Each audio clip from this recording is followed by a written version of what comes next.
वसुदेवसुतं देवं कंसचानूरमर्दनं देवकी परमानन्दं नमामि योगेश्वरम् नमामि योगेश्वरम् नमामि योगेश्वरम्। हम सभी श्रीमद् भगवद गीता के 12वें अध्याय भक्ति योग का स्वाध्याय कर रहे हैं। तो इस अध्याय में योगेश्वर जी भक्ति की महिमा का आवाहन कर रहे हैं और अभी जो हम देख रहे हैं कि एक भक्ति कैसी होती है, कि भगवान बता रहे हैं कि जो साधक भक्ति में पूर्ण रूप से प्रतिष्ठित हो चुका है, अब उसकी वर्णन कर रहे हैं कि उनका फिर जीवन होता कैसा है, उस संसार में जीता कैसा है। ऐसा नहीं कि केवल भक्त जो होता है केवल ध्यान में बैठा रहता है, क्योंकि उसको भी अपने कर्तव्य कर्म पूर्ण करने होते हैं। तो अपने कर्तव्यों का पालन करते हुए तो उसका जब वो अन्य मनुष्यों के समक्ष आता है, व्यवहार करता है, उनके साथ जब उनका व्यवहार होता है तो उनका जीवन, उनकी जो भावनाएं होती हैं, एक मनुष्य के प्रति सोचने का तरीका क्या होता है, तब वह कैसे अपने आप को संरख पाता है, इतना हमने अभी देखा। अब आगे योगेश्वर जी उससे भी ऊपर अब आगे बढ़ते जा रहे हैं कि इतना ही नहीं, अब उसकी आगे चल के उसकी एक ऐसी दृष्टि हो जाती है कि सब में केवल वो अपने परम पिता परमात्मा को ही देखता है। और कैसे भावना होती है, योगेश्वर जी कहते हैं उस भक्त को केवल यही होता है, रिद्धि सिद्धि मांगू नहीं, मांगू तुमको एक। कहता है कि रिद्धि सिद्धि मांगू नहीं, कि मैं वो भगवान से केवल यही प्रार्थना करता है कि मुझे संसार की रिद्धि धन दौलत सिद्धियां नहीं चाहिए, मुझे क्या चाहिए, केवल हे प्रभु आप ही चाहिए, केवल आप ही चाहिए। जब ऐसी एक भावना हो जाती है तो स्वतः ही, जब कहते हैं कि जब ऐसा एक भक्त हो जाता है ना, तो भगवान उसके पास कोई कमी भी नहीं छोड़ते हैं, क्योंकि उसकी तो केवल मन की सारी भावनाएं, जो उनके विचार है, केवल भगवान के प्रति लगे रहते हैं और वो अपना पूरा अच्छे से प्रकार से अपना कर्तव्य कर्म का पालन करता है, तो उसके पास कोई कमी भी नहीं होती। लेकिन भगवान भाव को देखते हैं कि एक भक्त का भाव कैसा है। तो मनुष्य के जीवन में भक्ति की बहुत ही बड़ी आवश्यकता है। जब मनुष्य के जीवन में भगवान की भक्ति होती है तो बड़ा सा बड़ा संकट भी पार हो जाता है। सत्यार्थ प्रकाश में महर्षि दयानंद भी लिखते हैं कि किसी ने उनसे प्रश्न किया कि भाई हम डेली भगवान का स्मरण क्यों करें। एक बार हमको पता है, हमने मान लिया कि भगवान है, डेली उनकी भक्ति क्यों करें, क्योंकि महर्षि दयानंद जी का जीवन भी हमको देखने को मिलता है। वह स्वयं भी 3-4 बजे उठ के नदी के किनारे 3-4 घंटा समाधि लगाते थे, भगवान की ध्यान लगाते थे और इसके साथ साथ उन्होंने समाज सुधार का काम किया, संसार को एक नई दिशा दी। लेकिन कैसे? भक्ति के बल पर। तो सत्यार्थ प्रकाश में प्रश्न करता है कोई कि भाई क्यों हम डेली भगवान का ध्यान करें, उनका चिंतन मनन करें, क्यों हम उनको याद करें। तो महर्षि दयानंद जी लिखते हैं कि देखो, भक्ति का इतना बड़ा बल है, जो भगवान से जुड़ा होता है ना, तो कहते हैं उसके सामने ना पहाड़ के समान भी, और कोई कष्ट बाधा है, दुख आता है ना, तो वो भक्त घबराता नहीं है, क्योंकि उसको यह पता होता है, उसको यह ज्ञात होता है कि चाहे कितनी बड़ी संसार की उसके समक्ष बाधा आ जाए, कष्ट आ जाए, लेकिन वो भगवान से तो बड़ा नहीं है ना। उसके मन में जब ये भाव होता है तो भगवान को भी बड़ा मांगता है, और फिर उसके अंदर वह शक्ति, वह सामर्थ्य, वह ऊर्जा, वह ताकत उसके अंदर आ जाती है कि वह उसका सामना कर पाता है। तो लिखते हैं महर्षि दयानंद जी कि एक भक्त जब भगवान की भक्ति करता है तो कहते हैं पहाड़ के समान भी उसके सामने अगर कष्ट बाधाएं आ जाए तो उसमें भी वह सम रहता है। तो यह है भक्ति का बल, और इसी को तो योगेश्वर जी बता रहे हैं अलग अलग प्रकार से कि एक भक्त का जीवन कैसा होता है। तो भक्त के जीवन एक निराला ही होता है। और वो अगर हमको भी संसार में ऐसे साधक देखते हैं जो अपना कर्तव्य का पालन कर रहे होते हैं और अपनी जो जीवन की डोर है भगवान को सौंप देते हैं और फिर उनका जीवन एक आनंद में होता है। ऐसा नहीं है, योगेश्वर जी स्वयं कह रहे हैं कि ऐसा नहीं कि जो एक भक्त होता है क्या उसका कोई मित्र नहीं होता, उसका कोई शत्रु नहीं होता। ये तो भगवान लिखते हैं कि सम शत्रु च मित्रे च, कि जो एक साधक है, जो भक्त है, जो भगवान की भक्ति में रहता है, तो सम शत्रु च मित्रे च, वो मित्र हो या शत्रु हो उसमें भी क्या रहता है, सम रहता है। तो क्या बताना चाह रहे हैं कि ऐसा तो नहीं है कि भक्त के शत्रु नहीं, अब अर्थात भक्त तो किसी को शत्रु नहीं मानता है, लेकिन जब मनुष्य अपने अज्ञानता के कारण, जब कोई साधक, कोई ऋषिगण या कोई महान आत्मा इस संसार में अच्छा काम करती है तो होता क्या है, तो जिनका उस अच्छा कार्य करने से जिनका हनन हो रहा होता है आर्थिक संपत्ति का, या कहें मान पद लुट रहा होता है, उस समय होता क्या है कि जो ऐसी कुछ आसुरी प्रवृत्ति से युक्त मनुष्य होते हैं तो वह उनको, उन भक्तों को, उन महान आत्माओं को अपना शत्रु मान बैठते हैं। लेकिन उस भक्त के दृष्टि में कोई भी शत्रु नहीं होता है। हो सकता है कि वह जो अन्य मनुष्य, अगर उनका जो किसी धन या संपत्ति आदि की हानि हो रही हो, उनको लग रहा हो कि सब कुछ लुट जाएगा अगर ये अच्छा काम हो गया, तो उनको ये डर रहता है। इस डर से फिर अपनी शत्रुता मूर्खतापूर्ण बना बैठते हैं साधुओं संतों से या भक्तों से कहें। तो फिर भगवान इसलिए कह रहे हैं कि ऐसा नहीं है जो एक भक्त हो जाता है उसके जीवन में कोई शत्रु नहीं होता। क्या हम ना देखें कि क्या हमें भक्त प्रहलाद के जीवन में देखने को मिलता है, उनके तो स्वयं ही पिता ही शत्रु बन जाते हैं, लेकिन फिर भी वो सम रहे। हमने मीराबाई के जीवन में देखा कितनी उनको यातनाएं दी गई, बहुत अनंत, लेकिन फिर भी मीराबाई की दृष्टि में कोई शत्रु नहीं था, सब में वो अपने भगवान को ही देखती थी। लेकिन जिनको ऐसा लग रहा था कि ऐसा करने से उनका मान सम्मान छिन रहा है, तो उन्होंने उनको कष्ट दिया, अपना शत्रु माना। तो इसलिए योगेश्वर जी यहाँ पर एक बात कह रहे हैं, ऐसा नहीं कह रहे कि भक्तों के शत्रु नहीं होते, कि भक्त तो किसी को शत्रु मानता ही नहीं है, लेकिन अन्य मनुष्य ऐसे होते हैं कि अपनी आसुरी प्रवृत्ति, अपने आसुरी भाव के कारण अपना शत्रु भक्त का मान बैठते हैं, भक्तों को मान बैठते हैं। तो ऐसी स्थिति में फिर उनको वो यातनाएं भी देते हैं। तो योगेश्वर जी कहते हैं कि ऐसी स्थिति में क्या होता है कि जो एक सच्चा भक्त होता है ना, वह सम रहता है।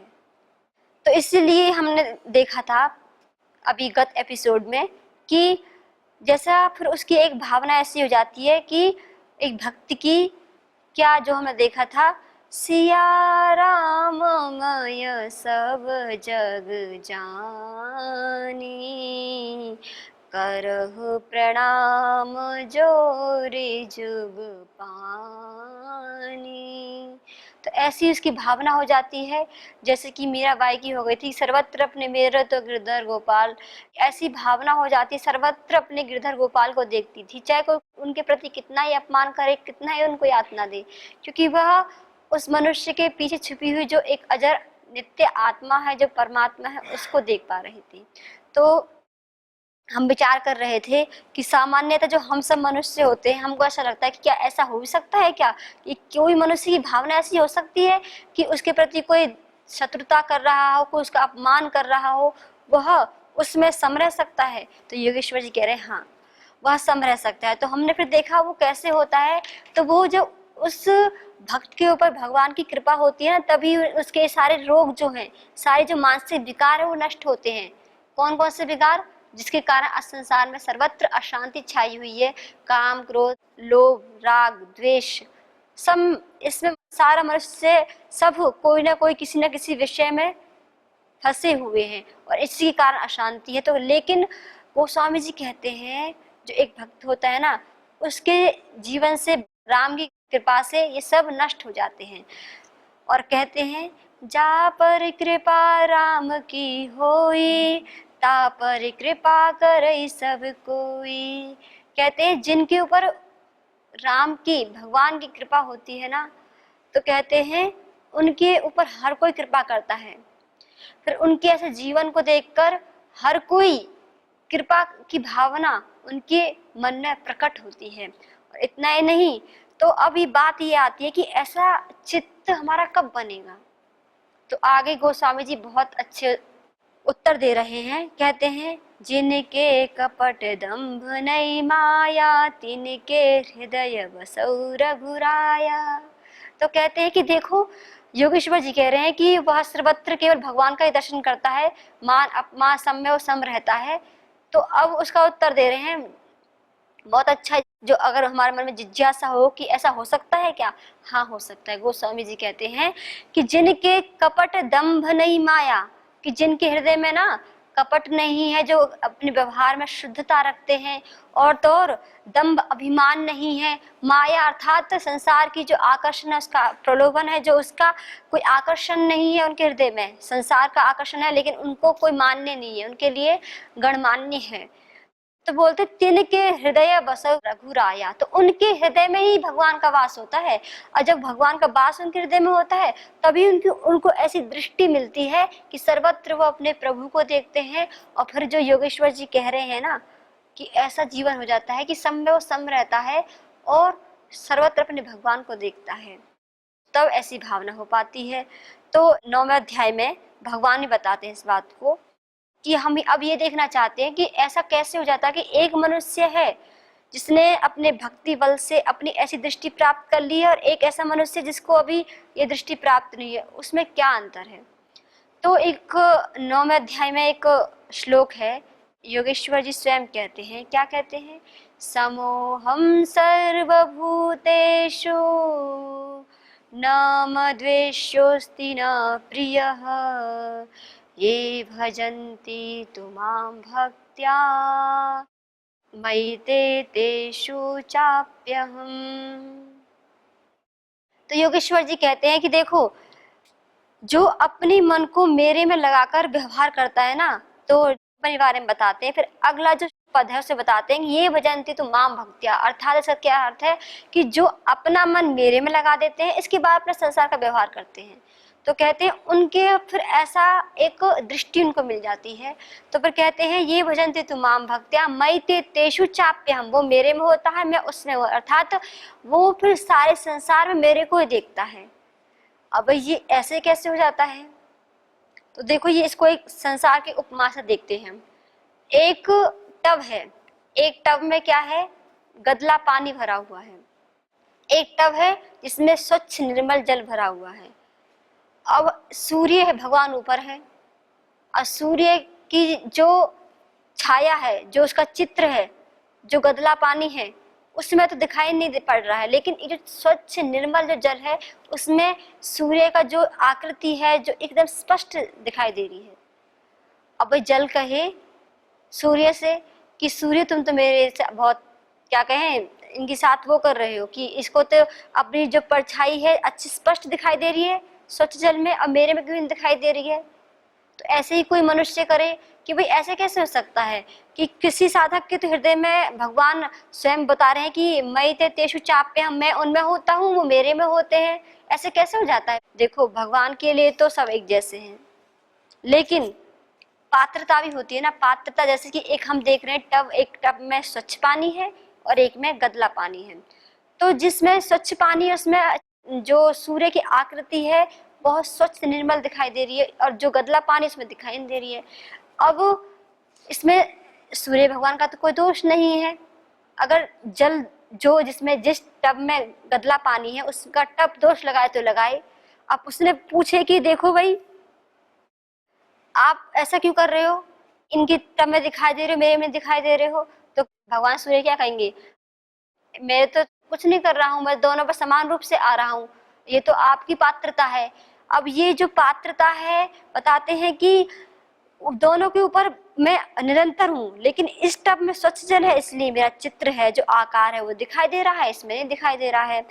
तो ऐसे ही एक मनुष्य की चेतना होती है जिसका चित्त, अभी कहा था ना गोस्वामी जी ने कि जिनके कपट दंभ नहीं माया, तिनके हृदय बसई रघुराया, कि जिनके हृदय में सारा जो कपट है ना, जिसको एक तरह से हम कहें जो मानसिक रोग है, जो मानसिक विकार है, सारे काम क्रोध लोभ मोह राग द्वेष जिनमें मनुष्य जूझ रहा है, जल रहा है, तो कहते हैं जब यह नहीं होता है ना, तो ऐसे ही जिनका हृदय, हृदय की उपमा दे रहे हैं, एक मन की उपमा दे रहे हैं, जिनका हृदय इन सबसे रहित होता है, तो उसका मान लो उसका जो हृदय एक स्वच्छ टब के जिसमें जल भरा हुआ ऐसा है, और जिनके मन में सारे रोग, सारी व्याधियां उस मन में भरी हुई हैं, सारा किसी के प्रति द्वेष, कहीं कामनाएं भरी हुई हैं, कहीं क्रोध भरा हुआ है, तो क्या होगा।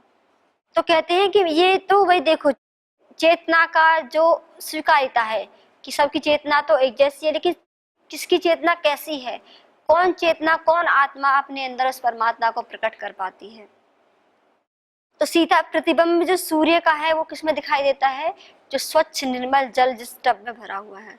ऐसे ही योगेश्वर जी भी कह रहे हैं कि जो भगवान की भक्ति करता है ना, धीरे धीरे उसके हृदय की जो विकार है वो नष्ट होने लगते हैं, और नष्ट होते होते उसका जो चित्त है, जो मन है, वो इतना निर्मल हो जाता है कि भगवान स्वयं उसको सर्वत्र दिखाई देते हैं, और वह उसको लगता है कि मैं भगवान की ही गोद में, भगवान की शरण में जी रहा हूँ। तो ऐसी उसके मन में एक भावना आ जाती है। तो योगेश्वर जी बता रहे हैं, क्या कह रहे हैं कि समः शत्रौ च मित्रे च। अब हम इन पदों पर देखते हैं कि अब ये भावना भाई कैसे एक भक्त के हृदय में आती है कि समः शत्रौ च मित्रे च, कि वो सर्वकाल में शत्रु हो या मित्र हो समता से युक्त रहता है। और फिर आगे कहा तथा मानापमानयो। अब भाई ये प्रश्न उठेगा कि ऐसे कैसे हो सकता है, सामान्य मनुष्य के मन में प्रश्न उठेगा, क्या बोलेगा कि भाई कोई हमारा अपमान करेगा, स्वतः ही हमको लगेगा, हमें फील तो होगा ही ना। तो योगेश्वर जी कहते हैं नहीं, जो भक्त होता है उसको इन सब से कुछ फर्क नहीं पड़ता। क्यों, अब हम इसके पीछे दृष्टि देखते हैं कि जो भक्त होता है उसकी दृष्टि क्या होती है। वो भक्त है, वो ऐसा सोचता है कि जो मान किया है, अपमान किया है, कैसा है, परकृत है, अर्थात दूसरे मनुष्य ने किया है। और जो मान अपमान हो रहा है वो किसका हो रहा है, जरा हम सोचे। बोलते हैं शरीर के प्रति हो रहा है। मान लो कोई अपनी अज्ञानता के कारण किसी के प्रति उसका अपमान कर भी रहा है, तो कहते हैं किसके प्रति कर रहा है, शरीर के प्रति कर रहा है। क्योंकि योगेश्वर जी पहले बता के आ चुके हैं, नैनम छिन्दन्ते शस्त्राणि नैनम दहति पावकः न चैनम क्लेदयन्त्यापो न शोषयति मारुतः। श्रीमद् भगवत गीता का ये श्लोक इतना सार गर्भित है। अगर देखो ये श्लोक हमको जीवन में याद हो जाए, याद मतलब हर समय पता चल जाए कि जब भी ऐसी स्थिति आए हम उसको पकड़ लें। देखो एक अच्छा उदाहरण है, एक बार महाभारत में एक प्रसंग आता है, जब गुरु द्रोणाचार्य पढ़ा रहे होते हैं, गुरुकुल में शिक्षा चल रही होती है, तो एक बार पाठ की शिक्षा दी जाती है कि क्रोध नहीं करना चाहिए। तो ऐसे बोला, दूसरे दिन प्रातःकाल सभी शिष्यगण आए गुरुकुल में पढ़ने के लिए। फिर पूछा, जब कक्षा प्रारंभ हुई तो कल क्या पढ़ाया था, पाठ सभी को याद हो गया? तो सबने हाथ उठाया, हाँ सबने, दुर्योधन ने, अर्जुन ने, सबने हाथ उठाया, अपना बता दिया क्या काम था। तो क्या बताया था कि हाँ आपने कल ये बताया था कि कभी क्रोध नहीं करना चाहिए।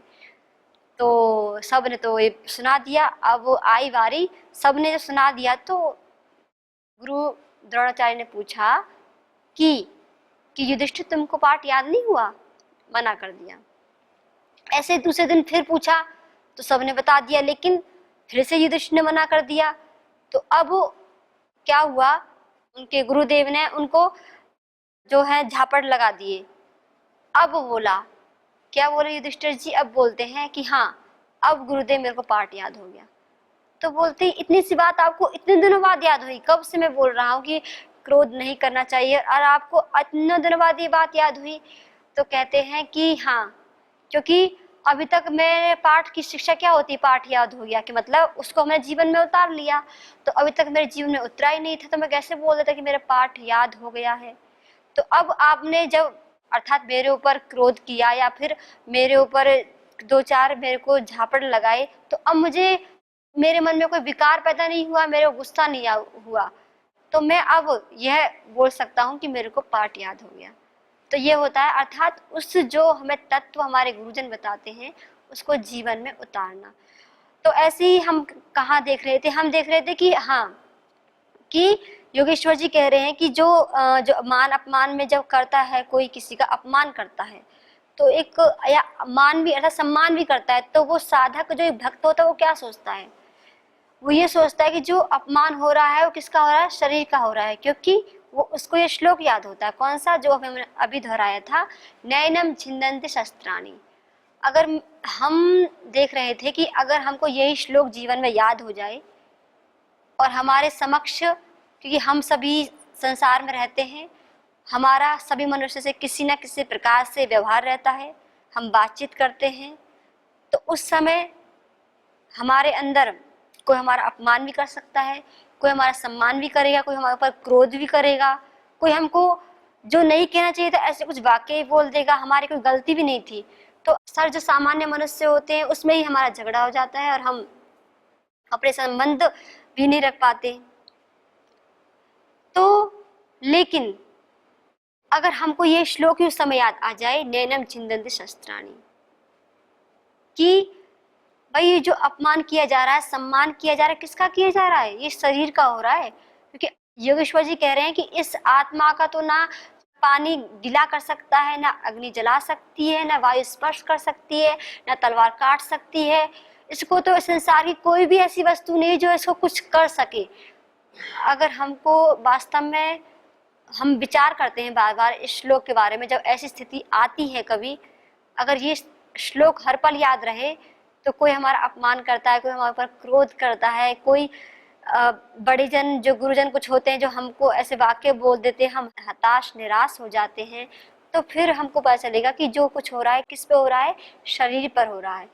मन जो हमारा जो आत्म तत्व है इसको तो कोई कुछ कर ही नहीं सकता है। तो फिर ऐसी एक भक्त की भावना होती है, वो भक्त इस समय यही सोचता है कि जब उसके ऊपर कोई उसका सम्मान करेगा तब भी वह उस सम्मान को अपनी आत्मा में आरोपित नहीं करता, कोई अपमान करता है तब उसके मन में ये तुरंत श्लोक आता है कि नैनम छिन्दन्ति शस्त्राणि। तो फिर जैसे कि हमने देखा हमारी भारतीय संस्कृति में कितने ऐसे अनगणित महापुरुष ऋषि ऋषिकाएं हुए कि जिनका इतना अपमान किया गया, फिर भी अच्छा कार्य करते हुए भी वो एकदम सम रहे, सौम्य रहे, उनकी जो मन की प्रसन्नता है, उनकी मुख की जो मुस्कुराहट है वो कभी कम नहीं हुई। तो उसके पीछे सज्जनों यही एक कारण है कि उनकी यह दृष्टि होती है। क्योंकि हमारे मन में स्वाभाविक प्रश्न होता है कि भाई ऐसे कौन कर सकता है, ऐसे तो कोई कर सकता है कब, लेकिन ये हमको तत्व से जानना होगा, तत्व से विचार करना होगा। और जब भी हम व्यवहार में आएंगे, हमारे समक्ष ऐसी कोई स्थिति आए, तुरंत हम उस श्लोक को याद कर लें और फिर उस श्लोक को याद करना मात्र नहीं, उसको व्यवहार में लेके आए। तो देखना सज्जनों, हम भी ऐसी स्थिति को प्राप्त कर सकते हैं जो योगेश्वर जी बता रहे हैं, सम शत्रौ च मित्रे च, फिर बोलते तथा मानापमानयो। तो तब वो मान अपमान में सम रह पाता है, तब उसको पता है कि मैं तो एक आत्म तत्व हूँ, हाँ जो जब कुछ हो रहा है ये शरीर को हो रहा है, और मेरा तो बिगड़े तो क्या बिगड़ेगा, शरीर का बिगड़ेगा। ऐसी भावना उस भक्त की होती है। और जब उस भक्त की, इतना ही नहीं, क्योंकि योगेश्वर जी कह रहे हैं एक भाव तो ये होता है, और उसके अलावा वो उस प्रत्येक मनुष्य में क्या देख रहा है, संसार के प्रत्येक कण कण में क्या देख रहा है, वो अपने परम पिता परमात्मा को ही देख रहा है। तो फिर इस कारण से सोचता है कि किससे मैं द्वेष करूं, किससे को मैं शत्रु मानूं, जब सर्वत्र मेरा प्रभु ही समाया हुआ है। तो फिर उसकी ऐसी भावना, ऐसी मनो चेतना हो जाती है। तो सज्जनों, यह जो भावना है, मनोचेतना संसार में संभव है, तो लेकिन ये प्रयत्न साध्य है, इसके लिए बहुत गहन चिंतन करना पड़ता है और वास्तविक तत्व रूप से अपने हृदय में गांठ बांधनी पड़ती है कि हाँ वास्तव में परम पिता परमात्मा इस संसार के कण कण में हर पल हमारे अंग संग है। तब ऐसी जब भावना होती है, तब साधक इस पथ पर आगे बढ़ सकता है। और जब इस पथ पर आगे बढ़ेगा तो फिर वह ऐसी स्थिति को प्राप्त कर सकता है। तो आगे योगेश्वर जी कहते हैं कि शीतोष्ण सुख दुखेशु। अब आए कहते हैं कि जो इतना ही नहीं अर्जुन, क्योंकि अर्जुन को सुना रहे हैं ना, कि अर्जुन इतना ही नहीं सुनो कि वो केवल शत्रु मित्रों में रहता है या सर्वत्र भगवान का दर्शन करता है, मान अपमान में रहता है।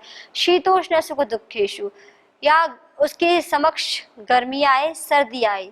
गर्मी सर्दी का अर्थ यहाँ पे वही है जो अलग अलग इंद्रियों के विषय आते हैं।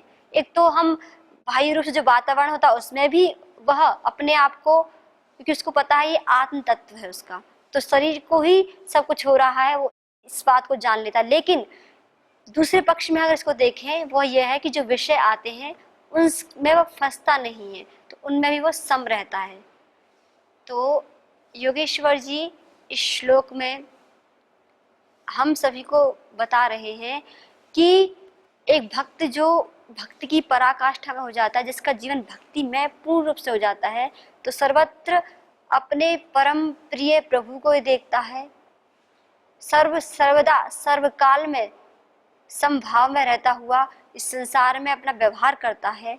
तो सज्जनों, जब ऐसी स्थिति बन जाती है तो उसका, उस साधक का जीवन, उस भक्त का जीवन बहुत ही आनंदमय हो जाता है।